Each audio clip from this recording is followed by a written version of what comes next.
వివాహాలు, మూడేసి వివాహాలు, నాలుగేసి వివాహాలు ఈ మధ్యకాలంలో కామన్ అయిపోయింది. రెండేసి పెళ్ళిళ్ళు అట్లా. అసలు ఇవన్నీ ఎందువల్ల జరుగుతున్నాయి? కారణం అంటే మనకి గ్రహాలు ఇబ్బందులు. ఇవన్నీ ఎందుకు వస్తున్నాయంటే కొన్ని గ్రహాల కాంబినేషన్స్ వల్ల, కొన్ని దోషాల వల్ల. ఇప్పుడు కొన్ని దోషాలు, అట్లనే మంగళ దోషాలు అని మనం తమిళనాడులో చెప్పుకుంటూ ఉంటాం. ఈ దోషాల వల్ల మనకి ఎక్కువ వివాహాలు, పునర్వివాహాలు, విధవా వివాహాలు, రాహు మనకి అర్ధాష్టమ, అష్టమ, సప్తమ స్థానాల్లో ఉండడము, ఏ శుభగ్రహ వీక్షణ లేకపోవడము, ఇలా కొన్ని క్లాజెస్ ఉంటాయి. ఈ క్లాజెస్ వల్ల ఏమవుతుందంటే ఇతరుల మాటలు నమ్మి అమ్మాయిలు మోసపోవడం, లేదా అబ్బాయిలైనా మోసపోవచ్చు. ఇది రాహు. రాహు ఎంతసేపు కూడా మోసగాడు అనమాట. కాబట్టి సప్తమ రాహువులో మనకి ఉన్నప్పుడు ఏమవుతుందంటే విధవా సంభోగం జరుగుతుంది అన్నారు. మరి ఇవన్నీ శాస్త్రాల్లో ఊరికనే చెప్పారా అండి అని అంటే మనకి కాదు. శాస్త్రాల్లో చెప్పినటువంటివి ఎప్పుడు కూడా ఆధారాలు ఉంటాయి అన్నమాట. ఒక ప్రాక్టికల్ గా ఒక పర్సన్ ఉన్నాడు. అతను నెల్లూరుకు చెందినటువంటి వాడు. ఏమండి, సప్తమ రాహు ఉన్నాడురా, నీకు విధవా సంభోగం జరుగుతుంది అని అంటే అతను మామూలుగా అనుకున్నాడు.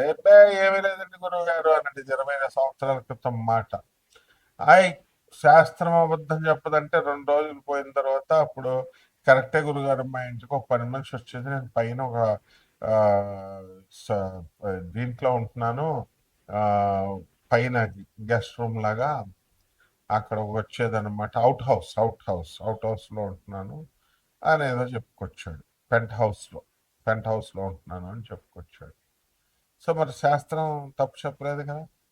అలాగే పాపం ఏదో వివాహం చేస్తారు. వివాహానికి చేసిన తర్వాత అత్యంత ఆడంబరంగా, అత్యంత ఆ ఖర్చుతో కూడుకుని పెళ్లి చేస్తారు. పెళ్లి చేసిన తర్వాత ఆ వివాహాలు నిలబడాలి కదా. వాడు మోసగాడైతే ఇగో, అందరూ ఈ మధ్యకాలంలో ఏంటంటే వివాహాలు ఎందుకు చెడిపోయినాయి అంటే ఇగో వాళ్ళే చెడిపోయినాయి అంటున్నారు. ఇగో వాళ్ళు ఎప్పుడు చెడిపోవండి, మోసపూరిత లక్షణాల వల్ల చేరిపోతాయి. హిపోక్రటిజం మెయిన్ గా. హిపోక్రైట్స్ అయితేనే మనసులో ఒకటి పైకి ఒకటి ఉన్నటువంటి వాళ్ళ వల్ల చెడిపోతాయి. ఈ పాపం ఈ అమ్మాయి అబ్బాయి ప్రేమించుకునేటప్పుడు ఓపెన్ గా ఉన్నారా లేదా చూడాలా. సైలెంట్ గా నల్లులుగా ఉంటారు, చాలా మంది వేసేస్తారు దెబ్బ. సైలెంట్ కిల్లర్స్ అన్నమాట. ఎప్పుడు బడబడ బడబడ మాట్లాడే వాళ్ళు ఉంటారు. వాళ్ళు పాపం వాళ్ళు దెబ్బ వేయరు, వాళ్ళు ప్రేమలు సక్సెస్ అవుతాయి. కాబట్టి ఈ యొక్క మంగళ దోషాలు, ఈ యొక్క రాహు దోషాలు, మళ్ళీ కొత్తగా కాలసర్ప దోషాలు వచ్చినాయి. ఈ కాలసర్ప దోషాల గురించి కొన్ని వందల వీడియోస్ మనం వింటున్నాం. రాహుకేతువుల మధ్యన మొత్తము ఈ గ్రహాలన్నీ, శుభగ్రహాలన్నీ పడిపోవడంతో కాలసర్ప దోషం ఏర్పడుతుంది. దీనివల్ల అన్ని ఏరియాల్లో కూడా, అన్ని ఫీల్డ్స్ లో కూడా మోసపోవడము, అలాగే వైవాహిక జీవితంలో భార్యాభర్తల మధ్య ఆ, గొడవలు, విరోధాలు జరగడం, మధ్యలో మూడో వ్యక్తి దూరిపోవడము. అతను ఎవరో కాదు, మళ్ళీ హస్బెండ్ ఫ్రెండో లేదా వైఫ్ ఫ్రెండో అయి ఉంటారు అనమాట. మరి వాళ్ళే, ఎక్కడ దూరం వాళ్ళు ఎవరు రారు. వీళ్ళకెళ్ళి వీళ్ళ స్టోరీలు అన్నీ చెప్పుకుంటారు. వాడే లైన్ వేస్తాడు మొత్తానికి. ఈ విధంగా ఇవన్నీ కూడా మనం చూస్తూ ఉన్నాం. వినడానికి కొంచెం బెటర్గా ఉన్నా ఇవన్నీ బెటర్ ఎక్స్పీరియన్సెస్ అందరికీ కూడా. మరి పునర్వివాహాలు చాలా మందికి పాపం మరణాలు సంభవిస్తున్నాయి. సంభవించినప్పుడు ఈ మరణాల వల్ల మరి విధవకి నువ్వు విధవైపోయావు కాబట్టి నువ్వు ఉండిపో, అలాగ మరి మ్యారేజ్ చేసుకోకూడదు అని ఇదివరకు ఉండేవి ఆంక్షలు. అవన్నీ కూడా ఇప్పుడు మారిపోయినాయి. చాలా మంది మంచి అత్తగారులు, మాంగారులు కూడా ఉన్నారు. తమ కొడుకు చచ్చిపోతే తమ కోడల్ని కూతురుగా చూసుకొని మళ్ళీ వివాహం అనేటటువంటి దాన్ని మళ్ళీ వాళ్ళు చేస్తున్నారు. ఈ విధంగా మొదటిసారి భర్త చనిపోయాడండి, లేదా భార్య చనిపోయింది, రెండో పెళ్లి చేస్తారు. రెండో పెళ్లి చేసినప్పుడు మళ్ళీ మళ్ళీ చనిపోయాడు, లేకపోతే ఏదో డైవర్స్ వచ్చి విడిపోయారు. మూడో పెళ్లి చేయాల. మూడో పెళ్లి డైరెక్ట్ చేయరండి, అరటి చెట్టుని చేసి అరటి చెట్టుని కొట్టేసి ఆ తర్వాత ఆ వివాహాన్ని చేస్తారు. ఇలా పునర్వివాహాలు ఇవన్నీ కూడా మనం ఈ దోషాల వల్ల జరుగుతూ ఉంటాయి. ఏమండి మరి వీటికి ఏంటండి అంటే సర్పదోష నివారణం కోసం ఆ సర్ప ప్రతిష్టలు చేయిస్తూ ఉంటారు. మరి బ్యాంకులో పనిచేసేటటువంటి ఒక అమ్మాయి నా శిష్యురాలు ఉండేది. ఈ ఏమండి నాకు ఉన్నటువంటి దోషాలకి పంతులు గారిని అడిగాను, పూనకాల ఆవిడని అడిగాను. అందరూ కూడా సర్పదోషాలు ఉన్నాయన్నారు. ఆ సర్పదోషాలు మనం చేయించుకున్నాం. సర్పదోషాలు చేయించుకుంటే మనకి ఏమైందండి, సర్పదోషాలకి మరి నాకేం పని అవ్వలేదు, 3.5 లక్షలు అప్పు అయిందండి అన్నారు. ఇలా ఈ సర్పదోషాలు, ఈ సుబ్రహ్మణ్యేశ్వర స్వామి వారి యొక్క ఆరాధనలు, అర్చనలు, వీటిలన్నిటి వల్ల మనకి ఈ యొక్క పునర్వివాహాలు అనేటటువంటిది, మారు వివాహాలు, ఎక్కువ వివాహాలు, ఇలాంటివన్నీ కూడా కొంతవరకు కంట్రోల్ అవుతాయి అన్నమాట. అంటే వీటిలన్నిటికి కారణం సుబ్రహ్మణ్యేశ్వర స్వాముల వారు. కాబట్టి మనము ఈ యొక్క వైవాహిక జీవితాల్లో వచ్చేటటువంటి సమస్యల్ని మనం ఈ గోచార రీత్యా వచ్చేటటువంటివన్నీ కూడా మనం చెప్పుకుంటున్నాం. ఇవి కామన్ ప్లాట్ఫారం మీద జరిగేటటువంటివి. మరి ఇవి అలా కాకుండా వ్యక్తిగత జాతకాలను అనుసరించి మనము మీ పర్సనల్ డేట్ ఆఫ్ బర్త్ని, ప్లేస్ ఆఫ్ బర్త్ని, టైమ్ ఆఫ్ బర్త్ని మనకి ఇచ్చినప్పుడు మనం ఆ వ్యక్తిగత జాతకాలను మనం పరిశీలించి మనము ఇవన్నీ కూడా నాన్ కమర్షియల్ బేసిస్తో మనము జాతకాలు చెప్పడం అనేటటువంటిది జరుగుతుంది. కాబట్టి మనందరము ఏం చేయాలండి అని అంటే, మనము ఈ ఎవరికైతే ఈ యొక్క సందేహాలు ఉన్నాయో వ్యక్తిగత వృషభ రాశి, ఈ వృషభ రాశి వారికి అందరికీ కూడా నవంబర్ నెలలో ఎలా ఉంటుందండి అనే ఆతృత ఉంటుంది. అప్పుడే అక్టోబర్లో చాలా మొత్తం దినాలు అయిపోయినాయండి, మాకేం కలిసి రావట్లేదండి అంటే మీ మంగళ దోషాలు ఎక్కడికి పోతాయి, మీకు కాలసర్ప దోషాలు ఎక్కడికి పోతాయి, మీరు చేసిన పాపాల పరిణామాలు ఎక్కడికి పోతాయి.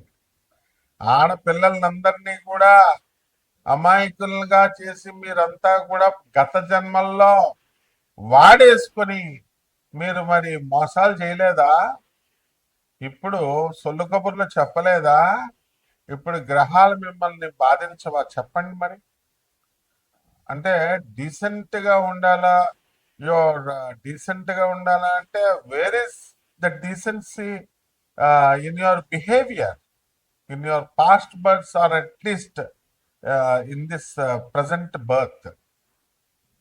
కాబట్టి డీసెన్సీ అనేది మోసాలు చేయడంలో అక్కడ ఉండాలి నాయన, మోసాలు చేయకుండా నిర్భయంగా బతకడం. అంతేకాని లాంగ్వేజ్ అండ్ డ్రెస్సెస్, ఈ గెటప్స్ ఇవన్నీ టెంపరీ అమ్మా. కాబట్టి నవంబర్ నెలలో వృషభ రాశి వారికి తరుముకుంటూ వస్తుంది ఆడది, అందులో డౌట్ లేదు. అసలే వృషభ రాశి అంటేనే భయం భయం.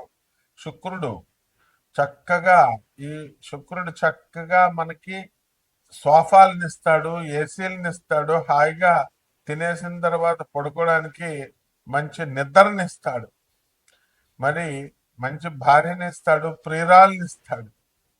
కానీ ఎప్పుడైతే మీరు అవన్నీ కూడా ఉపయోగించుకోకుండా దుర్వినియోగం చేసుకున్న రోజున ఈ వృషభ రాశి వారికి ఆ స్త్రీయే మళ్ళీ పామై కాటు వేస్తుంది.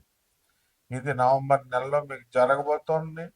కాబట్టి ఈ వృషభ రాశి వారి గత నెలలో కంటే కూడా ఆదాయాలు బాగా పెరుగుతాయి. ఇప్పుడు బ్రహ్మాండంగా మీరు నెంబర్ 1 పొజిషన్లోకి రావడం జరుగుతుంది.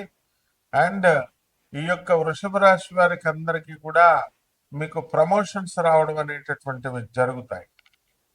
ఉద్యోగాలు రానటువంటి వాళ్ళకు కొత్త ఉద్యోగాలు రావడం, అలాగే చక్కగా మీరంతా ఎక్స్కర్షన్లకు వెళ్ళడం, రియూనియన్ల పేరుతో ఫ్రెండ్స్ అందరూ కూడా కలుసుకోవడం, 10th ఇటువంటి క్లాసుల్లో మరి ఈ రకంగా చిన్నప్పుడు చదువుకున్నటువంటి 10th క్లాస్ వరకు చదివిన వాళ్ళంతా కూడా పెద్ద అయిన తర్వాత కలుసుకోవడం ఇలాంటివన్నీ కూడా జరుగుతాయి. అలాగే ఈ యొక్క రవి గ్రహము మరి తులారాశిలో నిలిచిపెట్టి ఉండడం వల్ల మీ సర్వ శత్రువులు కూడా మీకు భయపడి పారిపోతారు. శత్రుపీడని మీరు పోగొట్టుకుంటారు.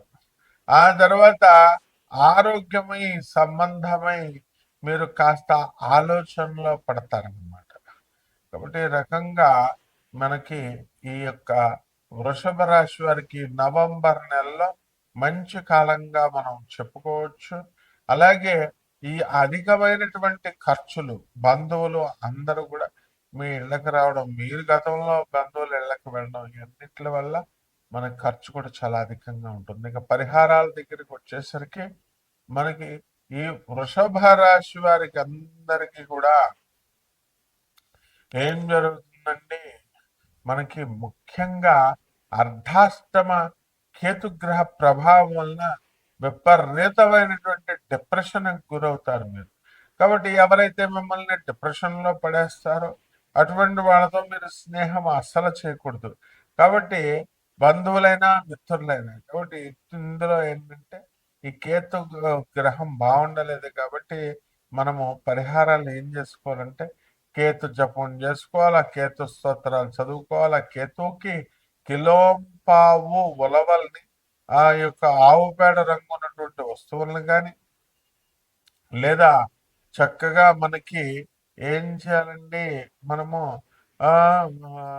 మల్టీ కలర్డ్ వస్త్రాల్ని ఇచ్చి పేద ప్రజలకి దానం చేసుకోవాలా, ఉలవచారు కాసి పేదవాళ్ళందరికీ కూడా భోజనాలు పెట్టాలా. ఈ విధంగా మనము దశమహావిద్యల్లో ఒకటైనటువంటి ధూమావతి అమ్మవారి యొక్క హోమాన్ని మేళ్లలో జరిపించుకోవడం ద్వారా అద్భుతంగా ఉంటుంది. శుభమస్తు.